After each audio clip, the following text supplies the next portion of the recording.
Hello students, I welcome you all for today's lecture. Under the chapter Rotational Dynamics, today we are going to derive an expression for the moment of inertia of a uniform disk. So we have written uniform disk. So what is the meaning of disk and what is the meaning of uniform? Disk, it is a two-dimensional circular object of negligible thickness. ही जी तुम्हाला दिसते आहे ते disk आहे. तुम्हाला सगळ्यांना माहिती आहे की डिस्क म्हणजे काय. तर डिस्क म्हणजे ज्याला आपण थाळी म्हणू शकतो किंवा तबकडी म्हणू शकतो ती म्हणजे डिस्क. आता ही डिस्क जी आहे ती काय आहे, सर्क्युलर आहे. याची थिकनेस खूप कमी आहे म्हणून त्याला निग्लिजिबल थिकनेस असणारी आणि टू डायमेन्शनल आहे. कारण की समजा मी ही डिस्क या बोर्डवर अशी ठेवली तर या डिस्कच्या कोणत्याही पॉइंटची जर मला पोझिशन सांगायची असेल तर मला दोन कोऑर्डिनेटची आवश्यकता असते, एक एक्स कोऑर्डिनेट आणि एक वाय कोऑर्डिनेट. आणि त्याच्यामुळे या डिस्कला आपण काय म्हटलेलं आहे, टू डायमेन्शनल म्हटलेलं आहे. याच्याऐवजी नुसता एक पॉइंट जर असता डिस्कच्या ऐवजी तर आपण त्याची जी पोझिशन आहे त्या पॉइंटची किंवा पार्टिकलची ती फक्त एकच कोऑर्डिनेट सांगून ती पोझिशन डिफाईन करू शकलो असतो. ती केस जी असते ती वन डायमेन्शनल केस असते. तर डिस्क ही काय आहे, टू डायमेन्शनल केस आहे. It is circular object, two dimensional circular object आणि it has negligible thickness, very small thickness it has. So such an object is known as disk. Now what about the uniform? When we talk about the uniformity of the disk, we mean that the composition is same throughout the disk. म्हणजे पूर्ण disk मध्ये जे composition आहे, जे contents आहे त्या डिस्कचे ते सगळीकडे सारखे आहेत. आणि दुसरी गोष्ट अशी की त्याचा मॅस पर युनिट एरिया जो असतो डिस्कचा, म्हणजे इथली कुठलीही एक छोटीशी एरिया तुम्ही कन्सिडर केली, समजा 1/1 मिलीमीटरची एरिया तुम्ही कन्सिडर केली तर त्याचं जे मॅस येणार आहे तेवढंच मॅस इथे कुठेही जर 1 स्क्वेअर मिलीमीटरची तुम्ही एरिया कन्सिडर केली तर त्यावेळेला त्याचं मॅस हे सारखंच येणार आहे. त्याला आपण म्हणतो युनिफॉर्म डिस्क. म्हणजे if the mass per unit area of the disk is same at any point and if the composition is uniform throughout the disk then it is called as uniform disk. So your idea about uniform disk is now I think clear. आता आपल्याला काय करायचं आहे की ह्या डिस्कचा काढायचा आहे moment of inertia. आपल्याजवळ नॉलेज आहे. काय नॉलेज आहे की मोमेंट ऑफ इनर्शियाचे आपल्याजवळ दोन फॉर्म्युले आहेत. एक फॉर्म्युला आहे I is equal to summation over I going from 1 to n mi/ri square. हा एक फॉर्म्युला आहे आपल्याकडे. आणि दुसरा फॉर्म्युला आहे I is equal to integral of r square dm. हा फॉर्म्युला आहे. तर तुम्हाला मी सांगितलं होतं की जेव्हा आपल्याला वेगवेगळ्या ऑब्जेक्टचा मोमेंट ऑफ इनर्शिया काढायचा असतो आणि ते ऑब्जेक्ट जर सिमेट्रिकल असतील तर हा फॉर्म्युला हा जास्त आपल्याला सोयीस्कर आहे काढण्याकरता. याच फॉर्म्युल्याचा वापर आता आपल्याला या डिस्कचा मोमेंट ऑफ इनर्शिया काढण्याकरता करायचा आहे. आपण असं कन्सिडर करतो आहे की ह्या डिस्कचं एकूण मॅस, ह्या पूर्ण डिस्कचं मॅस, आता ह्या ठिकाणी इथे होल आहे पण जेव्हा डिस्क आपण कन्सिडर करतो तेव्हा इथे होल राहणार नाही. ही पूर्ण एकसंध डिस्क आहे, हे लक्षात घ्या. तुम्हाला समजावं म्हणून मी हे दाखवलेलं आहे. तर ही एकसंध डिस्क जी आहे तर त्याचं एकूण मॅस आहे कॅपिटल एम. हे कोणाचं मॅस आहे, कॅपिटल एम, पूर्ण डिस्कचं मॅस आहे. आणि त्याची रेडियस जी आहे ह्या डिस्कची पूर्ण, ह्या डिस्कची रेडियस आहे कॅपिटल आर.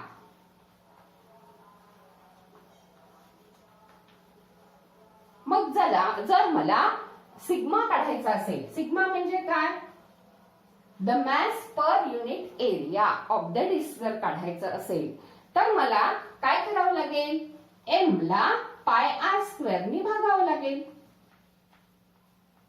हे झालं surface density of the disc. Sigma म्हणजे काय? Mass per unit area of the disc किंवा त्याला surface density of the disc असं सुद्धा आपण म्हणू शकतो. आता आपल्याला ह्या पूर्ण डिस्कचा जर मोमेंट ऑफ इनर्शिया काढायचा असेल तर आपल्याला ह्या डिस्कला कॉन्सेंट्रिक रिंग्स मध्ये हॅव्हिंग व्हेरी स्मॉल थिकनेस याच्यामध्ये आपल्याला डिव्हाइड करायचं आहे. कॉन्सेंट्रिक म्हणजे सगळ्यांचा सेंटर एकच असला पाहिजे. मला काय करायचंय की त्याची थिकनेस किंवा विड्थ जी आहे त्या रिंगची जी विड्थ जी आहे ती खूप कमी घ्यायची आहे. खूप कमी म्हणजे किती? तर मी ही रेडियस ज्या इन्स्ट्रुमेंटनी मोजलेली आहे, समजा आपल्या कंपास मध्ये जी स्केल आहे त्या साह्याने आपण जर मोजणार असू तर तुम्हाला माहिती आहे की त्या स्केलचा लिस्ट काउंट आहे 1 मिलीमीटर. म्हणजे ह्या डिस्कची रिंगची आपल्याला जी थिकनेस किंवा विड्थ घ्यायची आहे ती 1 मिलीमीटर पेक्षा ही कमी घ्यायची आहे की जेणेकरून मी जे आर मोजणार आहे ह्या रिंगचं सेंटर पासूनचं अंतर म्हणजेच मला रेडियस ऑफ दिस रिंग मोजायची आहे. ही मोजत असताना मला काय करायचं आहे? सेंटर पासून तर सर्कम्फरन्स पर्यंतचं अंतर मोजायचं आहे. कोणाचं? ह्या रिंगचं.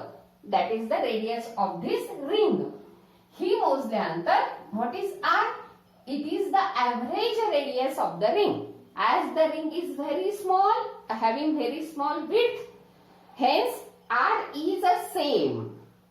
Small r is same for outer circumference or inner circumference. Hence we have taken a ring of very small width. Width किती कमी सांगितली मी? की त्या इन्स्ट्रुमेंटचा, ज्या इन्स्ट्रुमेंटनी आपण ही रेडियस मोजलेली आहे, कोणाची? ह्या डिस्कची किंवा ह्या रिंगची रेडियस आपण ज्या इन्स्ट्रुमेंटच्या साह्याने मोजतो आहे त्या इन्स्ट्रुमेंटचा जो लिस्ट काउंट आहे, म्हणजे फॉर एक्झाम्पल तुम्हाला सांगितलं मी की तुमच्या कंपास मध्ये जी स्केल आहे त्याच्या साह्याने जर आपण ह्या रेडियस मोजत असू तर आपल्याला काय करायचं आहे की त्याचा लिस्ट काउंट आहे 1 मिलीमीटर. तर 1 मिलीमीटर पेक्षा कमी थिकनेस असणारी रिंग आपल्याला कन्सिडर करायची आहे.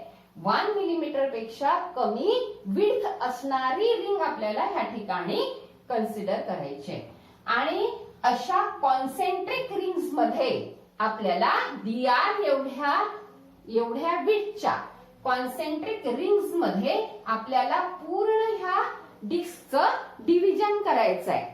We are going to divide the complete disk in terms of number of concentric rings. आता प्रत्येक रिंगची रेडियस ही वेगवेगळी राहणार आहे. The radius of the rings it extends from 0 to capital R. The limit of the radius is from 0 to capital R. The rings are having radius from 0 to capital R, so that complete disk will be then formed. आपण काय केलं की concentric rings ह्या डिस्कच्या consider केल्या आणि पूर्ण dr एवढ्या विड्थच्या rings आपण कन्सिडर केल्यानंतर आपल्याला पुन्हा पूर्ण डिस्क मिळणार आहे. त्याच्यापैकी एक रिंग मी कन्सिडर करते आहे, ही ring. This is nothing but a ring. त्याला एलिमेंटरी रिंग असं सुद्धा आपण म्हणू शकतो. आता आपल्याला काय करायचं आहे? पहिल्यांदा ह्या रिंग साठी आपल्याला मोमेंट ऑफ इनर्शिया काढायचा आहे. Moment of inertia of ring कसा काढू आपण? ह्या फॉर्म्युल्याने r² dm. मग आपल्याला काय कन्सिडर करावं लागेल की let dm be the mass of the elementary ring. So dm, what is dm? dm is the mass of elementary ring. ह्या रिंगची रेडियस किती आहे? तर स्मॉल r आहे. मग आपल्याला ह्या रिंगचं जर अंतर पाहिजे असेल ऍक्सिस ऑफ रोटेशन पासूनचं, तर ते नॅचरली किती येईल, हे स्मॉल आर येईल. म्हणजे मला आधी मला काय करावं लागेल की मला काढायचं आहे डीएम किती येईल. त्याच्याकरता मी काय करते आहे की या पूर्ण रिंगचा सर्कम्फरन्स जो आहे तो 2πr आहे. 2πr काय आहे, सर्कम्फरन्स ऑफ अ रिंग. आणि याला जर मी dr ने गुणलं तर मला एरिया ऑफ द रिंग मिळेल. हे कशासाठी, area of the ring.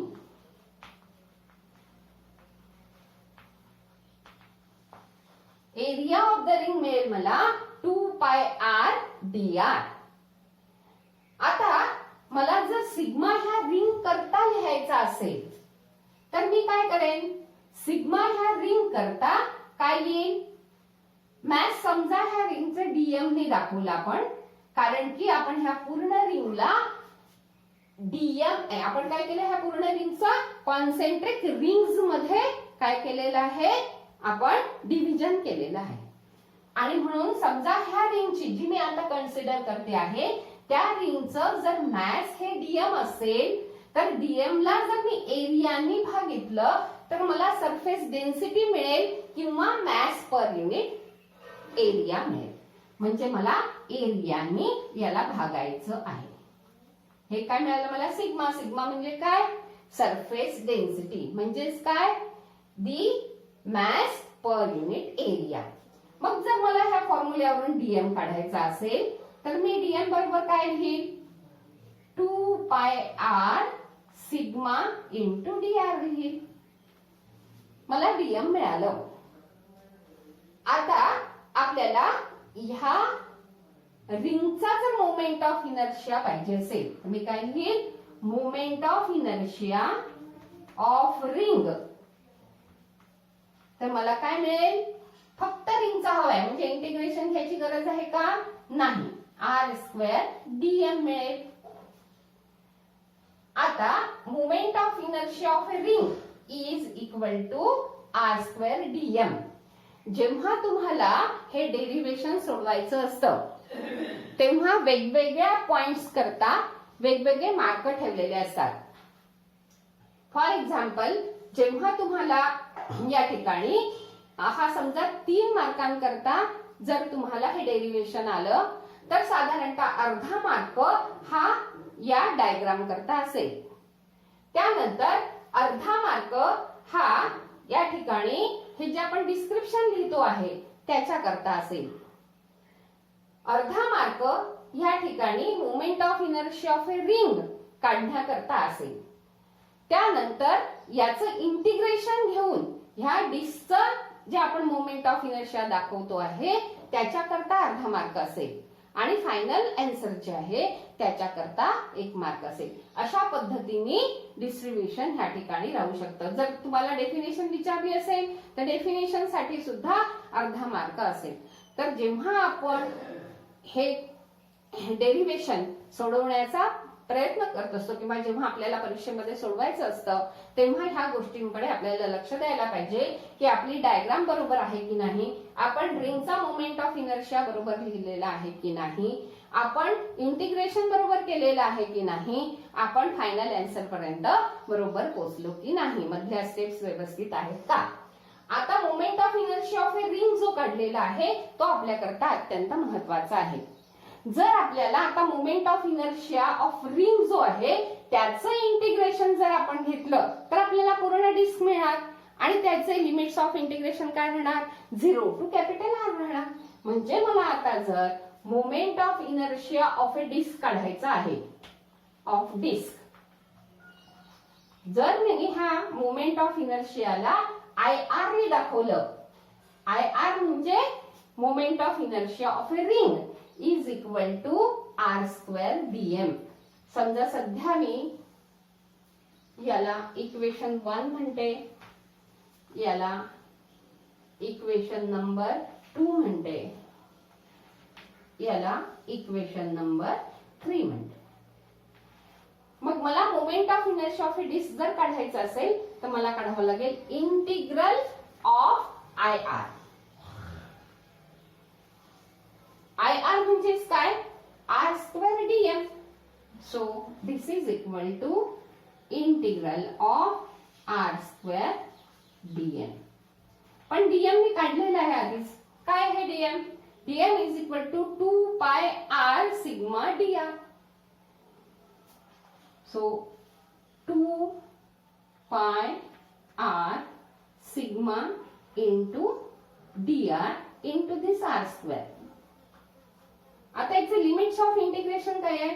0 to r, कारण की ह्या डिस्कची आपण रेडियस कॅपिटल R घेतलेली आहे, म्हणून मला याचे लिमिट्स ऑफ इंटिग्रेशन ठेवावे लागतील 0 to r. नंतर आपल्याला काय लिहायचं आहे? dm चं आपण काय लिहिलं? उत्तर लिहिले ते जे काढलं dm चं फॉर्म्युल्यावरून dm ची व्हॅल्यू जी काढली तिथे आपण लिहिलेली आहे इंटू r स्क्वेअर. आता हा r आणि हा r मिळून r क्यूब होईल आणि 2 पाय आणि सिग्मा आपण बाहेर काढू शकतो, म्हणजे आपल्याला मिळेल 2 pi r sigma into integral of r cube dr आणि लिमिट्स ऑफ इंटिग्रेशन राहतील 0 to r. आता इंटिग्रेशन हे x to the power n, integral of x to the power n dx जर असेल तर आपल्याला उत्तर मिळतं x to the power n plus 1 upon n plus 1. हा फॉर्म्युला तुम्हाला लक्षात ठेवावा लागेल. Integral of x to the power n dx is equal to x to the power n plus 1 divided by n plus 1. आता इथे r cube आहे, म्हणजे काय मिळेल आपल्याला? r raised to the power 3 plus 1. n plus 1 means 3 plus 1 divided by 3 plus 1. म्हणजेच आपल्याला उत्तर मिळेल 2 pi सिग्मा r क्यूब, कारण r आणि r स्क्वेअर चे आपण गुणाकार केलेला आहे, म्हणून इथे पुन्हा r लिहिण्याची आवश्यकता, इथे r येणार नाही. 2 pi sigma r raise to the power 4 upon 4. आता पद्धत कशी असते? ह्या डेफिनेट इंटिग्रल मध्ये आपण याचे लिमिट लिहितो 0 to r. पहिल्यांदा आपल्याला अप्पर लिमिट ठेवायचं असतं, म्हणजे ही कॅपिटल R ठेवायची असते व्हॅल्यू इथे. म्हणजे आपण काय लिहिणार? Capital R raise to the power 4 divided by 4. नंतर मायनस लिहायचं आणि हे लोअर लिमिट लिहायचं. लोअर लिमिट काय आहे? 0. म्हणजे r ची व्हॅल्यू आपल्याला नंतर 0 ठेवायची आहे. 0 व्हॅल्यू ठेवल्यानंतर उत्तर 0च येणार आहे, म्हणून आपल्याला इथे काय उत्तर मिळणार आहे? 2 pi sigma r to the power 4 divided by 4. आता सिग्मा हा जो आहे, मी काय केलेला आहे? इंटिग्रेशन केलेला आहे, म्हणजे पूर्ण डिस्क करता मी काय काढते? मोमेंट ऑफ इनर्शिया काढते. त्यामुळे मला सिग्माची व्हॅल्यू आता m upon pi R square ठेवायला लागेल, कारण m काय आहे? ह्या डिस्कचं टोटल मॅस आहे आणि पाय आर स्क्वेअर काय आहे? डिस्कचा एरिया आहे, सरफेस एरिया आहे. म्हणून मला m upon pi R square केल्यानंतर काय मिळणार आहे? काय मिळणार आहे मला? सरफेस डेन्सिटी किंवा mass per unit area of the disc मिळणार आहे. आणि म्हणून मला आता इथे सिग्माची व्हॅल्यू ही नाही ठेवायची आहे, कारण हे रिंग करता होतं. मला कशा करता पाहिजे? डिस्क करता पाहिजे, म्हणून मला सिग्माची व्हॅल्यू इथे ठेवावी लागेल 2 pi m upon pi R square. r capital लिहायचं आहे into r to the power 4 divided by 4. आता ह्या ठिकाणी हा पाय ह्या 2 पाय मधल्या पायशी कॅन्सल होईल. त्यानंतर r स्क्वेअर हा r raise to the power 4 बरोबर r टू द पॉवर 2 तयार करेल आता. म्हणजे आता तुम्हाला मिळालं उत्तर, आणि हा 2 आणि हा 4 इथे डिव्हिजन होऊन तुम्हाला 2 मिळेल. म्हणजे आपल्याला उत्तर शेवटी काय मिळालं? 1/2. हाफ म्हणजे काय? 1/2 m into r square. m काय आहे? त्या डिस्कचं एकूण मॅस आहे. r काय आहे? त्या डिस्कची रेडियस आहे. आणि अशा प्रकारे आपल्याला डिस्क करता एक्सप्रेशन मिळालेलं आहे half m r square. So moment of inertia of the disc is How is the disk? It is uniform. So moment of inertia of a thin uniform disk rather is obtained as I is equal to half mr square. अशा पद्धतीने हे derivation आपण पाहिलेलं आहे. तुम्हाला पुन्हा लक्षात ठेवा की जेव्हा आपल्याला डेरिव्हेशन लिहायचं असतं तेव्हा त्या डेरिव्हेशन मध्ये पहिल्यांदा डायग्राम आहे का हे बघायचं. डायग्राम व्यवस्थित लर्न करायची, काढून पाहायची घरी 2-3दा.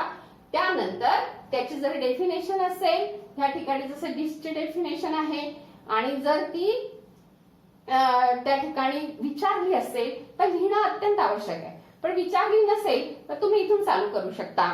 Consider a disc of mass m and radius r which is rotating about an axis passing through its center and perpendicular to its plane. आता ह्या ठिकाणी ही गोष्ट सुद्धा लक्षात ठेवायची आहे. तुम्हाला सांगितलं होतं मी की जेव्हा आपण मोमेंट ऑफ इनर्शिया काढतो तेव्हा तो मोमेंट ऑफ इनर्शिया कोणत्या ऍक्सिस करता काढलेला आहे याला पण महत्व आहे, खूप खूप महत्व आहे. या ठिकाणी आपण जो हा मोमेंट ऑफ इनर्शिया काढलेला आहे तो अबाउट अन ऍक्सिस म्हणजे हा खडू जो मी येथे दाखवते आहे तर ह्या ऍक्सिस करता हा मोमेंट ऑफ इनर्शिया आहे. म्हणजे axis of rotation is passing through the centre of this disc and it is perpendicular to the plane of the disc. त्याला म्हणतात ओन ऍक्सिस. म्हणजे हा moment of inertia of a uniform disc कसा काढला मी, about its own axis काढलेला आहे. तर डिस्क म्हणजे काय सांगितलं आपण, it is a 2 dimensional circular object. दिसतोय आपल्याला 2 dimensional circular object of negligible thickness. या पद्धतीने आपण त्याची डिस्कची डेफिनेशन लिहू शकतो. आता disc is said to be uniform if it is homogeneous and its composition is same throughout and if the mass per unit area is same throughout the disk तेव्हा त्याला आपण युनिफॉर्म म्हणणार आहे. नंतर आपण काय लिहू, consider a disc of mass m and radius r. Then surface density of the disk which is defined as the mass per unit area of the disk is given by sigma is equal to m upon pi r square. Consider that the disk is divided into a number of concentric rings each having width dr. Consider one such ring having radius r. Then let dr be the thickness or width of this ring. Then area of the ring is 2 pi r into dr. The mass per unit area of the ring. For the ring, the mass per unit area is dm upon 2 pi r dr, where dm is the total mass of the ring. What is dm? dm is the mass of the ring which we have considered here. dm is equal to, आता काय करायचं आहे, cross multiplication करायचं आहे. dm is equal to 2 pi r sigma dr मिळाला आपल्याला. Moment of inertia of a ring हे कशावरून काढलं आपण, त्याच्या डेफिनेशन वरून m इंटू r स्क्वेअर. म्हणजे त्याचं मॅस आहे m आणि त्याचं अंतर आहे कुठून, ऍक्सिस ऑफ रोटेशन पासूनचं अंतर आहे r. म्हणून तुम्हाला मिळालं r स्क्वेअर dm. म्हणून ir का दाखवलाय मी, कारण रिंग आहे. रिंगचा जो आपल्याला मोमेंट ऑफ इनर्शिया काढायचा आहे तो बरोबर काय आहे, आर स्क्वेअर डीएम. हे डेफिनेशन नुसारच आहे. त्यानंतर आपल्याला काय करायचं आहे, फक्त रिंगचा काढायचा आहे का मोमेंट ऑफ इनर्शिया, नाही, आपल्याला ह्या पूर्ण डिस्कचा काढायचा आहे मोमेंट ऑफ इनर्शिया. त्याच्याकरता आपण काय केलं, ह्या रिंगचा आपल्याला जो मोमेंट ऑफ इनर्शिया मिळाला त्याला इंटिग्रेट केलं. आणि लिमिट्स ऑफ इंटिग्रेशन काय असतील, 0 to r. मग आपल्याला हे लक्षात ठेवायचं आहे की आपल्याला 0 to r ह्या रिंगचं जे मोमेंट ऑफ इनर्शियाचं उत्तर आलेलं आहे त्याचं इंटिग्रेशन घ्यायचं आहे आणि त्याचे limits of integration 0 to r ठेवायचे आहेत. आता ह्या डीएम ची व्हॅल्यू मी इथून सबस्टिट्यूट केली, कारण की हे जे डीएम आहे हे ह्या रिंग करता आहे म्हणून मी इथे व्हॅल्यू सबस्टिट्यूट केली. आणि नंतर मी जर इंटिग्रेशन काढलं तर मला 2 पाय आणि सिग्मा बाहेर काढावे लागतील कारण ते कॉन्स्टंट आहे आणि नंतर आपल्याला या ठिकाणी r क्यूब इंटू dr मिळेल. त्याचं इंटिग्रेशन फ्रॉम 0 टू r घ्यायचं आहे आणि नंतर मला काय करायचं आहे की याचे इंटिग्रेशनचा फॉर्म्युला वापरायचा आहे. काय फॉर्म्युला आहे? x to the power n dx is equal to x to the power n plus 1 upon n plus 1. हा फॉर्म्युला जर मी वापरला तर इथे n ची व्हॅल्यू 3 आहे म्हणजे 3 अधिक 1 4 होईल म्हणजे मला मिळेल r to the power 4 upon 4 मिळेल. आता ह्या ठिकाणी r ची लिमिट जी आहे ते 0 टू r आहेत, कॅपिटल R. आधी मला जेव्हा हे सॉल्व्ह करायचं असतं तेव्हा मला काय करायचं असतं, पहिल्यांदा अप्पर लिमिट ठेवायचं असतं आणि नंतर लोअर लिमिट ठेवायचं असतं. पण लोअर लिमिट हे 0च आहे त्यामुळे 0 टू द पॉवर 4 0च येणार आहे म्हणून ह्या हे लिमिट राहणार नाही किंवा हे लिमिटचं उत्तर 0 येईल. आता राहिलं अप्पर लिमिट आधी ठेवायचं आपल्याला म्हणजे 2 पाय सिग्मा मिळालं मला. ह्या r च्या ऐवजी कॅपिटल R लिहिते मी कारण अप्पर लिमिट ठेवायचं मला अपॉन 4 लिहिलं. मग मी काय केलं ह्या ठिकाणी याला सिम्प्लिफाय केलं. इथे हे 2 आहे आणि इथे 4 आहे तर मला काय मिळणार, या ठिकाणी 2 मिळणार. हा पाय आहे इथे पाय r स्क्वेअर आहे त्यातला पाय याच्याशी कॅन्सल होणार आणि इन ऑल मला शेवटी मिळेल हाफ m r स्क्वेअर. तर ह्या पद्धतीने आपल्याला moment of inertia of A thin uniform disk about its own axis. What is this? This is the moment of inertia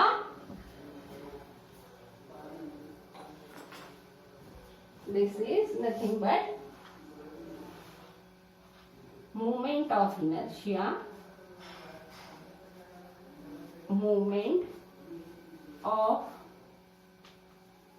inertia of a thin uniform disk about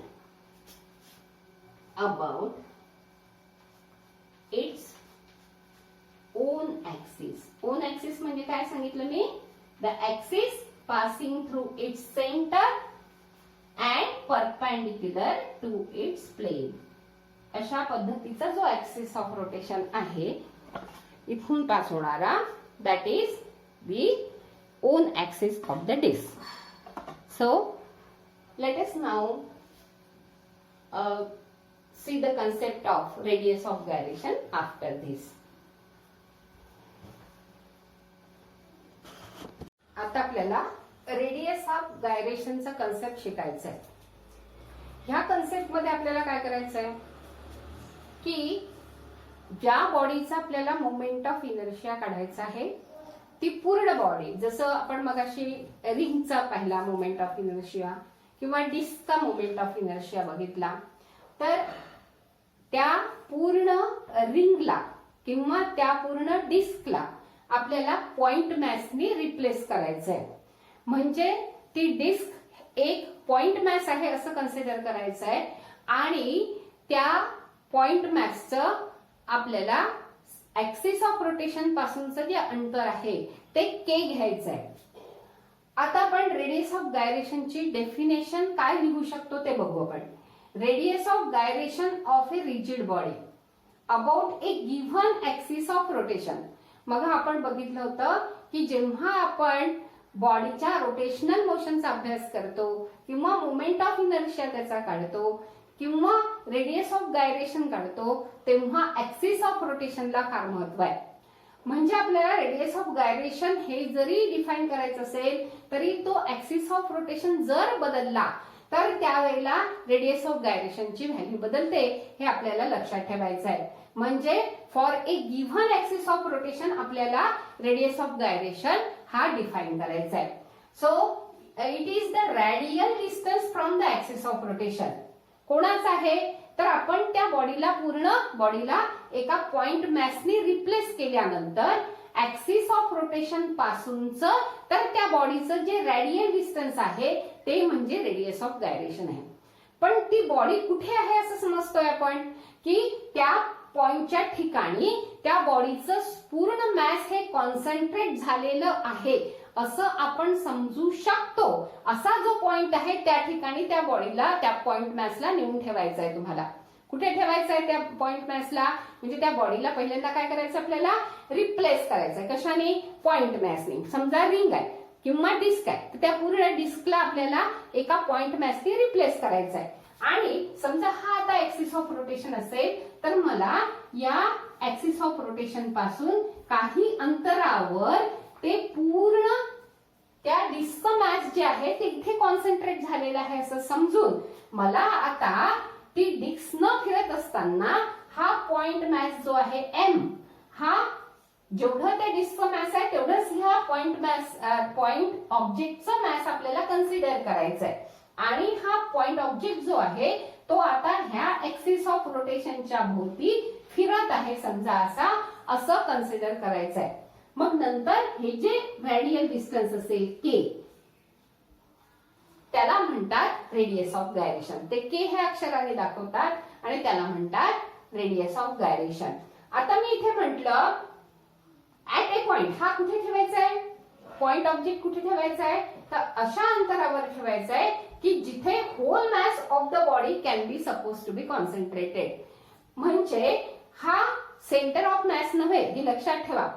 आता इथे पुढे काय म्हटलेलं आहे की त्या बॉडीचा मी जो काही मोमेंट ऑफ इनर्शिया काढलेला आहे तेवढाच moment of inertia me he body जर के अंतरावर ठेवली असेल, कुठून? ऍक्सिस ऑफ रोटेशन पासून, तर तेवढाच आला पाहिजे. अशा ठिकाणी ती बॉडी ठेवायची. तर मॅस कुठे कॉन्सन्ट्रेट झालेला आहे असं मला समजायचं आहे की जर मी हा समजा हे डिस्क आहे, तर डिस्कचा मोमेंट ऑफ इनर्शिया जो आहे तो मी आयडी ने दाखवला आणि ID is equal to half M R square आहे. हे आत्ताच काढलं थोड्या वेळापूर्वी आपण. एम हे त्या डिस्कचा एकूण मॅस आहे, आर ही त्याची रेडियस आहे. अशा वेळेला आपण the moment of inertia of a disc काय लिहितो? Half M R square. हे काढलेलं आहे आपण डेरिव्हेशन. आता ह्या ठिकाणी आपल्याला हे पूर्ण आलेलं उत्तर जे आहे म्हणजेच कोणतं? Half M R square. हे जे उत्तर आहे ते एम के स्क्वेअर बरोबर ठेवायचंय. कारण आता ह्या नवीन कन्सेप्ट नुसार आपण केला रेडियस ऑफ गायरेशन म्हणतो आहे आणि त्या पूर्ण बॉडीला आपण पॉइंट मॅसनी रिप्लेस केलेला आहे. आणि अशा वेळेला आपण त्याचा moment of inertia M K square असा दाखवू शकतो. आता ह्या के ची व्हॅल्यू जर मला काढायची असेल तर मी कशी काढेल? एम एम दोन्हीकडचा कॅन्सल झाला. नंतर मला काय मिळालं? Half R square is equal to K square. म्हणजे K is equal to R upon √2 ही व्हॅल्यू मला मिळणार आहे. म्हणजे अशा पद्धतीने मी रेडियस ऑफ गायरेशन काढू शकते. आता याचा अर्थ काय झाला की के ची व्हॅल्यू म्हणजे मला ते जे पॉइंट मॅस आहे, ऑब्जेक्ट हा मला आता पॉइंट मॅस म्हणून कन्सिडर करायचा आहे. ऑब्जेक्ट कोणता होता माझा? माझा ऑब्जेक्ट म्हणजे होते डिस्क. त्या डिस्कचा एकूण मॅस आहे एम. मग हे मॅस जे आहे ते मला के एवढ्या अंतरावर ठेवायचं आहे. के अंतर किती आलं माझं? आर अपॉन √2 एवढ्या अंतरावर मी जर हे पॉइंट मॅस नेऊन ठेवलं म्हणजे डिस्कचं एकूण मॅस जर तिथे आहे असं कन्सिडर केलं आणि आता हे पॉइंट मॅस समजा रोटेट होत आहे ह्या ऍक्सिस ऑफ रोटेशन भोवती असं मी समजली, तर त्याचा मोमेंट ऑफ इनर्शिया जो आहे तो एम के स्क्वेअर येतो. त्या एम के स्क्वेअरला स्क्वेअर मधल्या के ला मी रेडियस ऑफ गायरेशन म्हणत आहे. आणि त्याची व्हॅल्यू मला काढताना काय करायचं आहे? त्याचा खरोखर एक्सपेरिमेंटली किंवा फॉर्म्युल्याने येणारा थेरॉटिकली फॉर्म्युला जो डिराइव्ह केलाय तो किंवा एक्सपेरिमेंट करून जो मला मोमेंट ऑफ इनर्शिया जो मिळणार आहे त्या बॉडीचा that is equal to M K square ठेवायचा आहे. एम एम दोन्हीकडचं कॅन्सल करायचं आहे म्हणजे मला के स्क्वेअरची व्हॅल्यू मिळणार आहे. त्याच्यावरून मला के मिळणार आहे. अशा पद्धतीने मला रेडियस ऑफ गायरेशन काढायचं आहे. म्हणजे ह्या ठिकाणी रेडियस ऑफ गायरेशनचा कन्सेप्ट जेव्हा आपल्याला या ठिकाणी शिकायचं आहे तेव्हा लक्षात ठेवायचं आहे की त्या पूर्ण बॉडीला आपल्याला पॉइंट मॅस म्हणून कन्सिडर करायचं आहे. A small object having the mass as that of the body. त्या बॉडीचं जे पूर्ण मॅस असेल तेच त्या पॉइंटचं मॅस ऍज कन्सिडर करायचं आहे. त्या मॅसला आपल्याला ऍक्सिस ऑफ रोटेशन पासून के एवढ्या अंतरावर नेऊन ठेवायचं आहे. पण ते के अंतर कसं आहे? की जेणेकरून असं काही अंतर आहे ते की जेणेकरून त्या बॉडीचा येणारा मोमेंट ऑफ इनर्शिया जो आहे तो मला म्हणजे तो एक्सपेरिमेंटली असो किंवा थेरॉटिकली असो येणारा जो मोमेंट ऑफ इनर्शिया आहे तो बरोबर mk² दाखवायचा आहे. म्हणजे या नवीन कन्सेप्ट नुसार I is equal to mk² हा formula moment of inertia of the rigid body करता आहे. त्यातल्या k ला म्हणतात रेडियस ऑफ गायरेशन. आता जर आपण रिंगचा विचार केला, हे कशाबद्दल झालं? डिस्क बद्दल. आता तुम्ही जर रिंगचा मोमेंट ऑफ इनर्शिया पाहिला तर तो आपण काढलेला आहे mr². मग ह्या ठिकाणी मला काय करावं लागेल की मला जर k ची व्हॅल्यू काढायची आहे, what is the radius of gyration? So mk² is equal to mr² मिळेल. म्हणजेच मला mm जर कॅन्सल केला तर k² is equal to r² मिळेल. म्हणजेच k is equal to r मिळेल. म्हणजे मला रिंग करता k ची व्हॅल्यू r मिळते किंवा जेव्हा त्याचा ऍक्सिस ऑफ रोटेशन हा perpendicular to the plane and passing through centre असेल तेव्हा मला k ची व्हॅल्यू r मिळते. इथे सुद्धा लक्षात ठेवा मला डिस्क करता k ची व्हॅल्यू मिळाली आहे r/√2. पण ही व्हॅल्यू केव्हा आहे?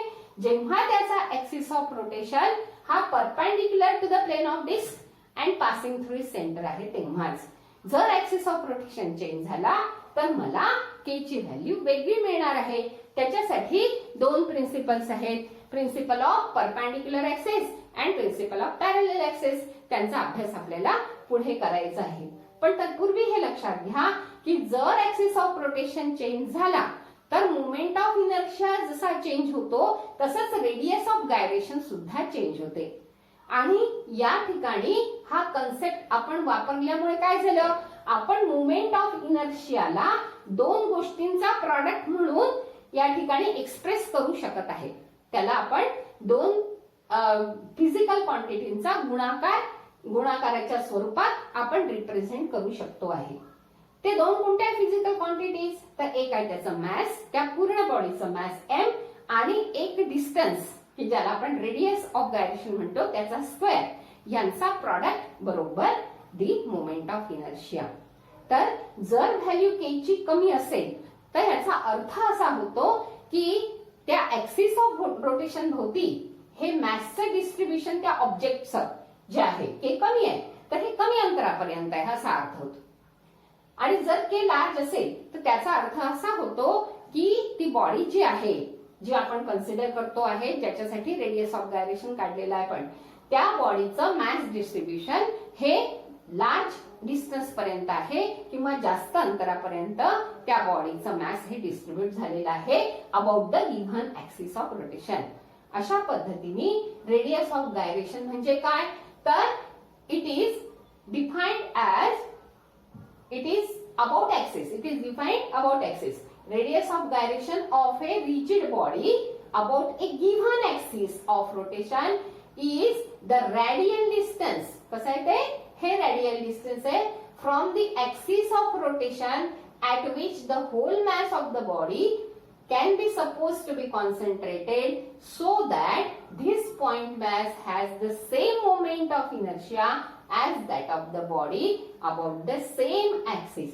म्हणजे ऍक्सिस ऑफ रोटेशन आपल्याला चेंज करायचा नाही, ऍक्सिस ऑफ रोटेशन तोच ठेवायचा आहे. फक्त त्या पूर्ण ऑब्जेक्टला आपल्याला एक छोटासा ऑब्जेक्ट ज्याचं मॅस पॉइंट ऑब्जेक्ट की ज्याचं मॅस एका पॉइंटच्या ठिकाणी कॉन्सन्ट्रेट झालेला आहे असा पॉइंट ऑब्जेक्ट कन्सिडर करायचा आहे आणि आपल्याला त्याचा मोमेंट ऑफ इनर्शिया I जो आहे तो mk² ने दाखवायचा आहे. त्यातला k जो आहे तो म्हणजेच रेडियस ऑफ गायरेशन आहे. याच्यानंतर आपल्याला प्रिन्सिपल ऑफ पॅरलल ऍक्सिस आणि परपेंडिक्युलर ऍक्सिस जे खूप महत्वाचे आहेत की ज्याच्या साह्याने आपण वेगवेगळ्या ऍक्सिस करता त्या बॉडीचा मोमेंट ऑफ इनर्शिया काढू शकतो. ते दोन प्रिन्सिपल्स किंवा लॉज आपल्याला बघायचे, प्रिन्सिपल्स आपल्याला शिकायचे आहेत.